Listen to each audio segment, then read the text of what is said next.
Audio microphone 1 2 3 4 5. Okay, podium's good. 1 2 3. It's good, Vinny. Check the boom. 1 2 3 4 5. Vinny, you hear me? Audio. Hmm. You turn the PA cop back on?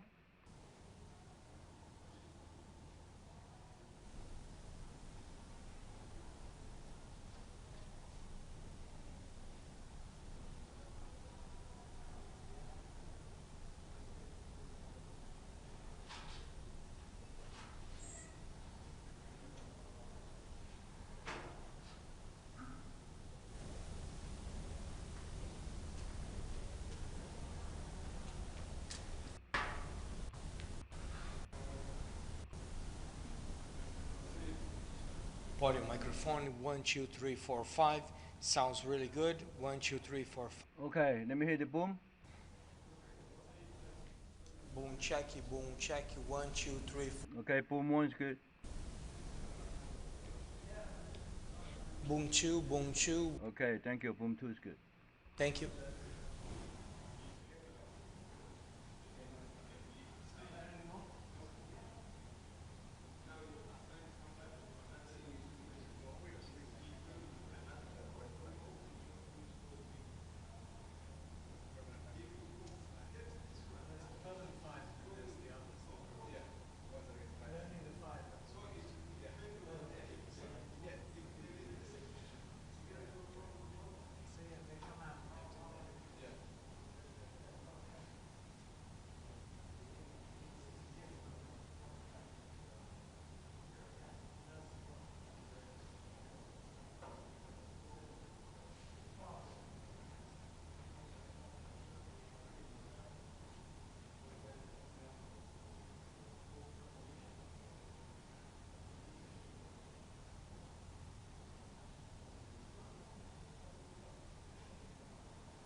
Facing in or out?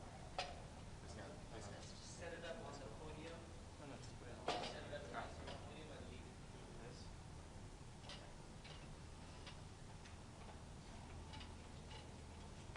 I'm more happy with you than the US. Really? Wow.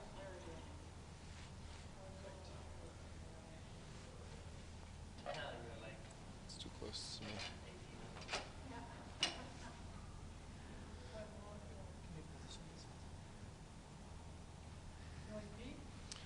Good afternoon, everybody.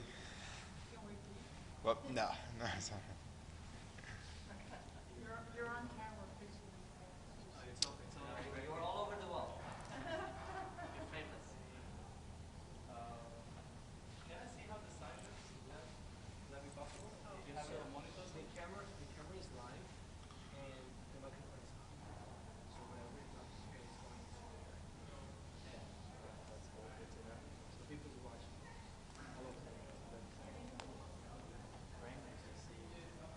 Sure. You gotta come over so you can watch my photo.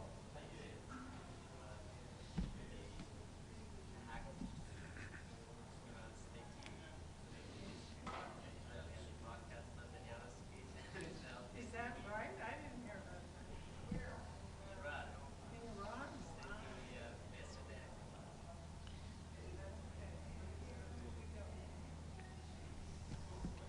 So what are you doing for work? Now working.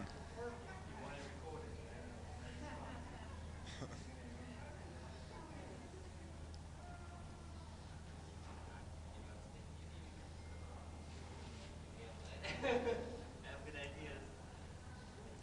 Thank you. It's too low. Can you try and see if I you can think get that's the it? highest. I think it's higher.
Wait, Nary, make sure it's good. Too close, too far. This? Yeah. Yeah, right there.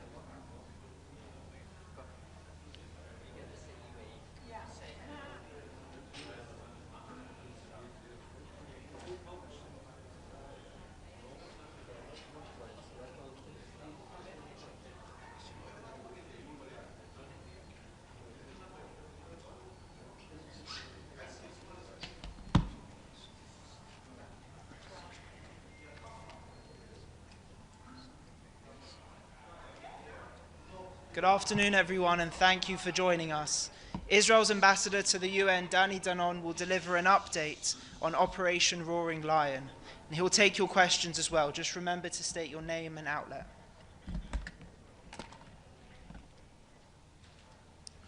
Good afternoon. Yesterday, Hezbollah joined Iran and launched missiles and drones toward Israel, openly declaring they were avenging the deaths of Ayatollah Ali Khamenei. It showed the Iranian terror regime over the people of Lebanon. It opened fire on Israeli civilians. Israel responded with precise strikes on Hezbollah military targets, command centers, weapons storage sites, and senior operatives. More than a year has passed since the UN Security Council reaffirmed Resolution 1701. That resolution is very clear. Hezbollah must disarm and withdraw from southern Lebanon. More than a year later, it has done exactly the opposite. It has rebuilt, rearmed, and today we see them in the south of the Litani River. They should not be there. It's very clear. Its leaders openly say they will never disarm. So let there be no confusion. Rockets pointed at Israeli homes will not remain there. Terror on the border will not be allowed to stand. We will act decisively and we will finish the job. To the government of Lebanon, Prime Minister Nawaf Salam has said Hezbollah must disarm. He is absolutely right. But statements do not dismantle rockets. We all know declarations do not stop terror. Only action does. We expect the Lebanese government to restrain Hezbollah, take control, act now to prevent further escalation. To those who choose terror against Israel, understand this. We will find you. We will hunt you down, and we will eliminate you. Just look at our record. Yahya Sinwar from Hamas, eliminated. Hassan Nasrallah, the leader of Hezbollah, eliminated. Abu Hamza Rami, the commander of the Palestinian Islamic Jihad in Lebanon, only yesterday, eliminated. And at the very top, Ayatollah Ali Khamenei, the regime's supreme leader, eliminated. Earlier today, the IDF issued a direct message to any Iranian regime representatives still in Lebanon. Leave within 24 hours. There will be no safe place for you.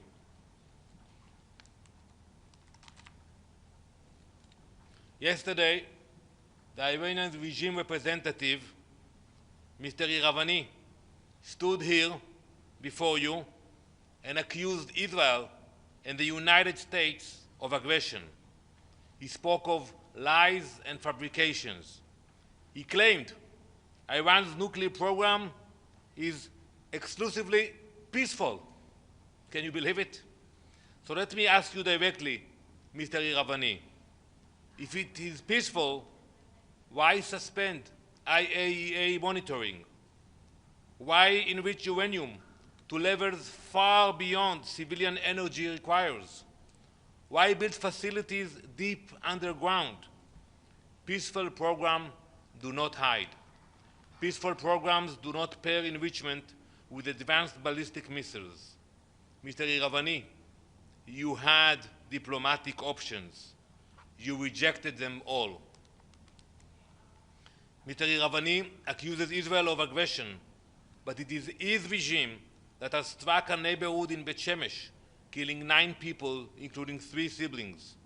Israel, on the other hand, strikes military targets, command centers, missile launchers. His regime strikes innocent civilians, and that is a difference.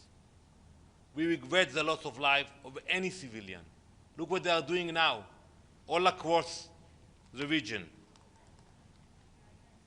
No nation chooses this lightly, but there are moments in history when failing to act costs far more than acting. This is one of those moments. We are paying a high cost, but the threat does not stop at Israel. Look at this map. Look at the reach of their aggression. Hundreds of missiles and drones every day. Missiles launched toward the UAE, Bahrain, Oman, and many other countries. At least a dozen UN member states have been targeted, including Cyprus, a European country. This is not strategy. It is desperation. It is a regime lashing out like a rabid animal, dangerous to everyone around it. Now imagine for a moment that the same regime with nuclear warheads assembled onto those ballistic missiles. Imagine the danger not only to Israel, but to the entire world. That is why we acted. Every hour that passes, we further degrade their missile capabilities. So to the people in the region and to the people in Israel, we tell them, be patient. Give us some more time. It will not continue forever. We are committed to our objectives: no nuclear weapon, no missile threat, no terror infrastructure left standing. Thank you. It's Pamela. Thank you, Ambassador. It's Pamela Falk from U.S. News and World Report. How does Israel see a path forward in Iran for a regime change that does not favor the advancement of its nuclear program? How will that happen? We have hopes for the future. We believe the people of Iran deserve a better future, a different leadership. Iran is a beautiful, strong country, but the regime took over 47 years ago and made it a hub for terror. So I think it can happen. I think now we still have to continue. We attack many targets in Iran, joint operation with the US, and we thank the leadership of President Trump for doing that and taking the lead. And we will enable the people to move forward. So we will create the conditions for the Iranian people to build a better future. Does Israel have people on the ground? Well, I will not go into details, but we have followed very carefully what's happening in Iran, and we know it's not only Israel or the US or the West. There are millions of Iranian people, loyal, who wants to see change. Thank you. Ambassador, do you think that now that those Gulf countries are on the same side as Israel is in being attacked by Iran, do you think that that will push them further towards joining the Abraham Accord, more formalizing relations with Israel, etc.? I think in the long term, now we are in a war. And I see what's happening today in the UAE, and I have many friends, and I spoke with them in Bahrain, in many other countries, and now they are focused in defending their people. But I think in the future, after we will accomplish the mission, I think there will be an opening for advancing the Abraham Accords. I'm optimistic about it, Benny. Thank you, Ambassador. My name is Sinan Tunçdemir from the Amargi. According to claims and some news reports, the US and Israel have called on Kurdish forces to launch a ground operation against Iran. I wonder if you have any information, or can you confirm that? Thank you. I will not go into those details, but I can tell you that there are a lot of brave people in Iran that live there, that deserve a better future. They were oppressed for generations, and now they have a chance. They have a chance and they should grab this chance. It's one in a lifetime for them to lead a change. Edith? Yeah. Thank you very much, Mr. Ambassador. How does Israel feel about reports that the United States is potentially in talks with Iran's president to stay in power? Would Israel support that? You just talked about hoping that the Iranian people will rise up and change the regime. Well, I'm not familiar with those kind of reports. You know, we got rid of Ayatollah Ali Khamenei, so he's not among us anymore. We got rid of the leadership and will continue to target the leadership of the regime. And I think there will be an opening. I cannot tell you when, but there will be an opening. We all know that at the end of the war, diplomacy will come into action. And then we're going to have to speak about the future of Iran, the mechanism to ensure that it's not becoming a terror state all over again. And I think it will come, but not yet. Could I follow that up? Would the president, Pezeshkian, be a possible future leader? And another, on a similar topic, the war is now spread into the Gulf region. Did the United States and Israel underestimate the military ability to retaliate, their U.S. and Israeli intelligence? So first, regarding your first question, it's not up to us to decide who will lead Iran in the future. It's up to the Iranian people to decide and to elect their leadership.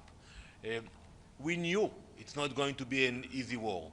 You know, we are aware of the abilities of the Iranian regime. You know, they spent billions of dollars on the infrastructure of terror, and we knew it's going to be a serious operation. It's not going to be over in 1 day or 1 week, but it will not last forever. We have superiority. Today we have control almost over all the airspace of Iran, and I'm sure we will be able to show that superiority in the next few days. Mr. Ambassador, this is Nama Abdullah with the Huda Media Network. Can you give us an assessment of Iran's military capability now, and for how many more days will they be able to attack neighboring countries, and will they be able to fire missiles, for example? So I think what we will see, that we were able to degrade their capabilities. You know, it's going to be harder for them to launch missiles, but we have to realize that they're prepared for that. You know, they put the launchers underground, in caves, in secret locations. So they prepared for this operation. So it's not going to be overnight, but I think it will be gradual. And today, when we have air superiority, you know, they know that we look and we see what's happening on the ground. Thank you very much. Yeah. Thank you, Ambassador. Chris Reyes with CBC News. President Trump said at the Oval Office this afternoon that it was his belief that Iran was going to attack first if the U.S. and Israel did not attack on Saturday. Do you have any information to substantiate that? Well, first, we believe the Iranians. When they say that they will attack Israel and will use their power to destroy our nation, we took it very seriously. And I think President Trump took the right decision, not taking any chances, and not getting to the point of no return. Because let's talk about North Korea for a moment. Very similar process happened. IAEA, inspectors, and one morning we woke up and they declared that they have nuclear capability. President Trump decided, and we should admire his decision, not to allow Iran to become North Korea. To announce one morning, that's it. We have nuclear capabilities and we can assemble it on ballistic missiles. And I think he knew the time is of an essence, and he took the right decision. Thank you very much.